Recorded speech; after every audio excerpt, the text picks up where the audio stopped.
L'idée d'un gouvernement israélien qui ne sera plus conduit par Binyamin Netanyahou, une idée difficilement imaginable au cours des dernières années, commence peu à peu à faire son petit bonhomme de chemin. Et ce matin, les grands quotidiens israéliens nous permettent de nous y habituer, en soulignant en manchette que c'est dimanche que le nouveau gouvernement devrait recevoir la confiance de la Knesset et prêter serment de fidélité à l'État d'Israël.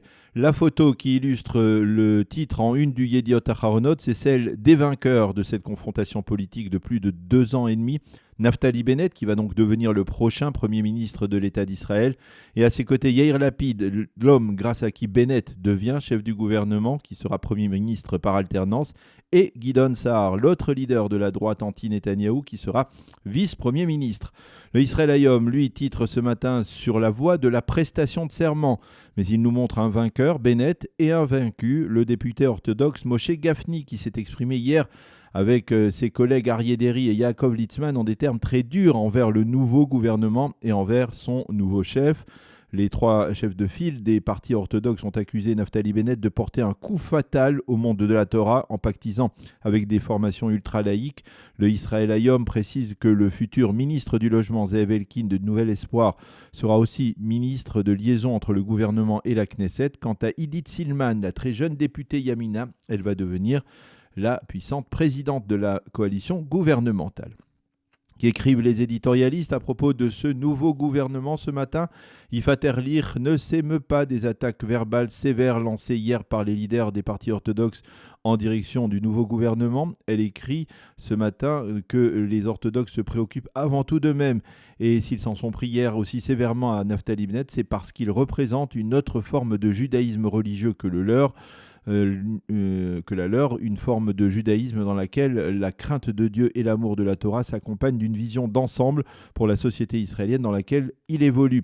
Une forme de religiosité qui sanctifie le nom divin, écrit ce matin Erlich dans le Israël Hayom. Même utilisation du terme de Kiddush Hashem ce matin par Chen Artisror, mais cette fois dans le Yediot Aharonot. Alors que la plupart des leaders orthodoxes sont soupçonnés d'infraction à la loi et alors que les familles des victimes de la catastrophe de Méron supplie en faveur de la formation d'une commission d'enquête nationale, il est peu probable que le Tout-Puissant soit actuellement satisfait du comportement de ses émissaires, écrit-elle. Nahum Barnea commente également ces attaques virulentes des orthodoxes. Cela provient de leur hantise de devoir se retrouver dans l'opposition. Selon Barnea, les orthodoxes ont commis l'erreur de ne pas donner suite aux appels du pied de Bennett et de Lapid et de ne pas reconnaître leur erreur d'orientation. Au lieu de cela, ils s'en prennent donc au nouveau gouvernement. Dans le Yediot Aharonot de ce matin, un éditorial exceptionnel d'une très haute personnalité israélienne, puisqu'il s'agit du prix Nobel d'économie, le professeur Israël Ouman, qui appartient à la mouvance sioniste religieuse. Dans son éditorial, le professeur Ouman, qui est un expert dans la théorie des jeux, résume avec synthèse la situation dans laquelle l'État d'Israël se trouve. Aux dernières élections, écrit-il, la majorité des électeurs israéliens ont voté à droite, mais la majorité des Israéliens ont voté contre Netanyahou.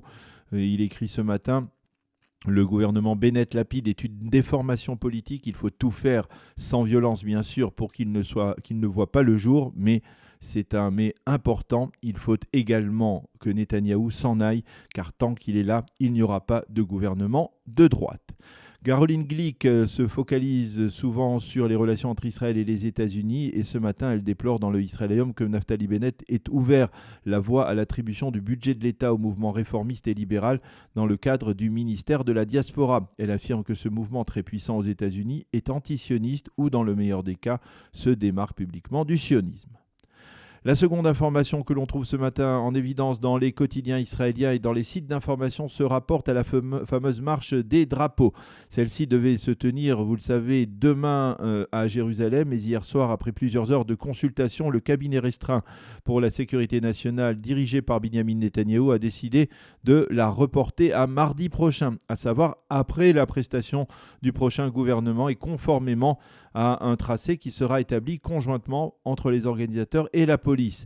Les quotidiens soulignent qu'hier, Itamar Ben-Gvir, le leader L'un des leaders du mouvement sioniste religieux a tenté de pénétrer sur le mont du Temple. Il en a été empêché par les forces de police sous prétexte qu'il n'avait pas prévenu le commandant de la garde de la Knesset comme il aurait dû le faire selon le protocole.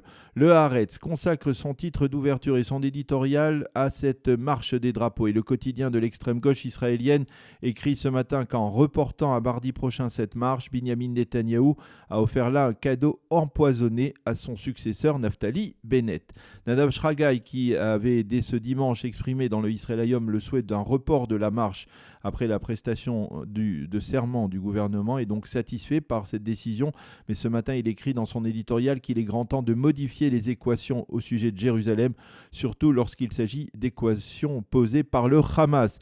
Ce n'est pas seulement par une marche des drapeaux annuelle que la souveraineté israélienne sera reconnue, mais par des milliers, voire des dizaines de milliers de marches de touristes israéliens qui viendront sur place, de fidèles orthodoxes qui, comme ils le font depuis 54 ans, passent chaque jour sous la porte de Damas.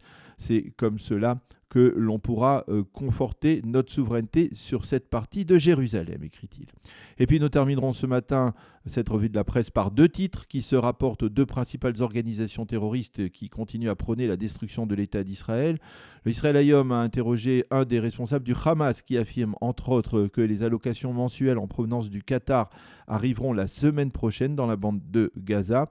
Quant au Maariv, il mentionne en évidence ce matin sur son site le message réparateur du leader du Hezbollah Hassan Nasrallah, 2 semaines après son discours de quinte de tout, comme cela avait été appelé. Nasrallah est de retour et il tente de démentir toutes les rumeurs sur son état de santé précaire. Je vais bien et je suis toujours là, a-t-il lancé donc hier soir. C'est la fin de cette revue de la presse et des médias israéliens.